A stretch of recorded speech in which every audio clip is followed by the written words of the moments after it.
ने बीजेपी पर निकाय चुनावों को लेकर यह आरोप लगाया, जोरों शोरों से लगाया कि बीजेपी अपने हिसाब से वार्डबंदी करती है।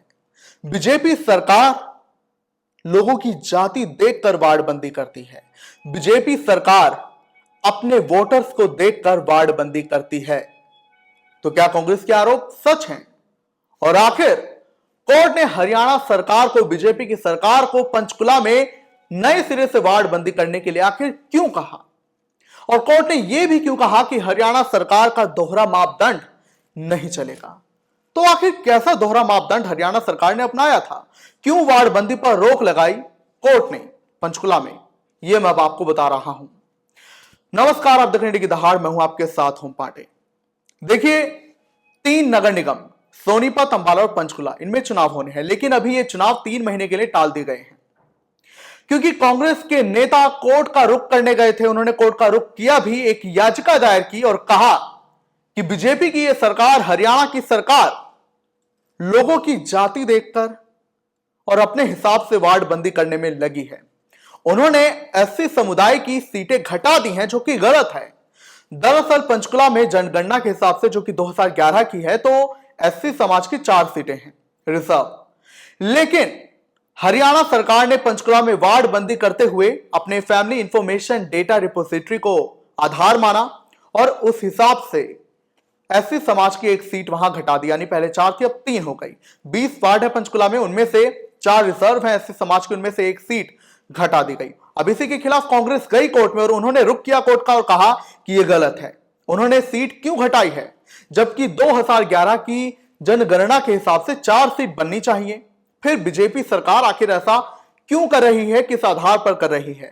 जिसके बाद कोर्ट में इस मामले की सुनवाई हुई और आखिरकार सुनवाई के बाद कोर्ट ने हरियाणा सरकार के पंचकुला में वार्डबंदी के फैसले पर रोक लगा दी। उन्होंने कहा है कि आप नए सिरे से वार्डबंदी करें और उन्होंने यह भी कहा है कि आप जिस तरीके से वार्डबंदी कर रहे हैं या फिर आपने जो सीटें घटाई हैं वो गलत है। उन्होंने कहा कि ये जो आपको सीटें रिजर्व करनी होती है वो जनगणना के हिसाब से होती है, चूंकि हरियाणा में लेटेस्ट 2011 की है। यानी अगर आपको सीटें घटानी या बढ़ानी है तो पहली बात, आप उसे संविधान के तहत 243 अनुच्छेद के तहत करेंगे। दूसरा, आप उसमें 2011 की जनगणना को आधार मानेंगे और उसमें आपने गलत किया है, क्योंकि आपने जो अपना आधार मान लिया, फैमिली इंफॉर्मेशन डेटा रिपोजिटरी, ऐसे मान्य नहीं होगा। आपको जनगणना को मानना होगा। जनगणना के हिसाब से 4 सीटें हैं या फिर जो और भी बदलाव होंगे आपको संविधान के तहत करने होंगे, ना कि अपने किसी वेबसाइट के तहत, अपने किसी डेटाबेस के तहत। और साथ ही कोर्ट ने कहा कि अभी आपको नए सिरे से वार्डबंदी करनी होगी। वहीं आपको बता दें कि जब कोर्ट में हरियाणा सरकार ने अपना बचाव करते हुए यह कहा कि देखिए, निगम की सीमाएं बदली हैं, लिहाजा फिर नए सिरे से वार्डबंदी हुई और इसी वजह से जो एससी समाज की सीटें हैं वो घट गई। लेकिन कोर्ट ने कहा कि पहली बात, आप ये दोहरा मापदंड क्यों अपना रहे हैं?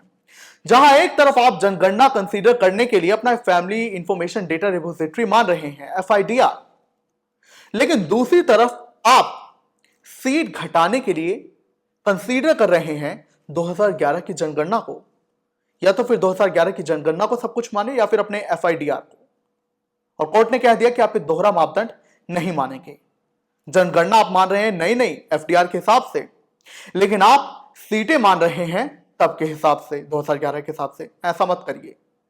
तो जिसके बाद इस फैसले पर रोक लगा दी गई, यानी कांग्रेस की जीत हो गई।